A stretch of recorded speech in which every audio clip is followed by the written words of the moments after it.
Aujourd'hui, je vais vous parler des chantiers de construction. Actuellement, bon, vous le voyez dans l'économie, il y a beaucoup d'emplois qui sont perdus.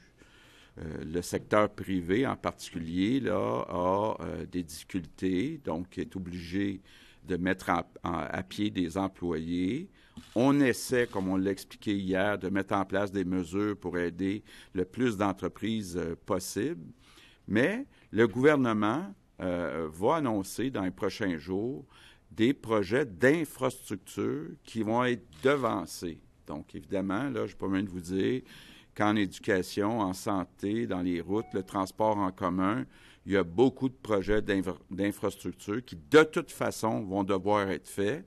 Donc, on veut devancer ces travaux-là, puis venir remplacer les projets de construction annulés dans le secteur privé, donc par des projets qui viennent du secteur public. C'est important de le dire, la construction au Québec, c'est 260 000 emplois. Et s'il y a un secteur économique qui peut continuer de fonctionner malgré la crise, parce qu'on va demander, on va avoir donc des projets publics qui vont pouvoir être réalisés par ces 260 000 personnes, bien, il faut s'assurer que les conditions, les précautions soient prises par les entreprises. Donc, je veux aujourd'hui m'adresser à tous les employeurs, à tous les propriétaires de compagnies de construction.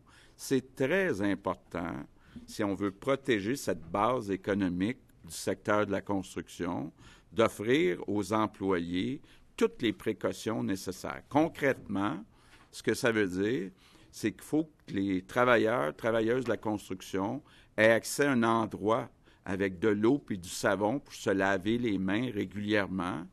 Il faut, je pense entre autres aux chantiers qui sont extérieurs, avoir plus de roulottes pour, lorsqu'il vient le temps du repas, bien, qu'on puisse respecter les consignes concernant la distance entre les différentes personnes. Donc ça, c'est important de le faire. Avec Jean Boulet, on est en train de le répéter. Et évidemment, si un travailleur, travailleuse de la construction est malade, bien, il reste chez eux, point final. Donc, c'est important de protéger nos travailleurs de la construction. On va avoir besoin d'eux autres.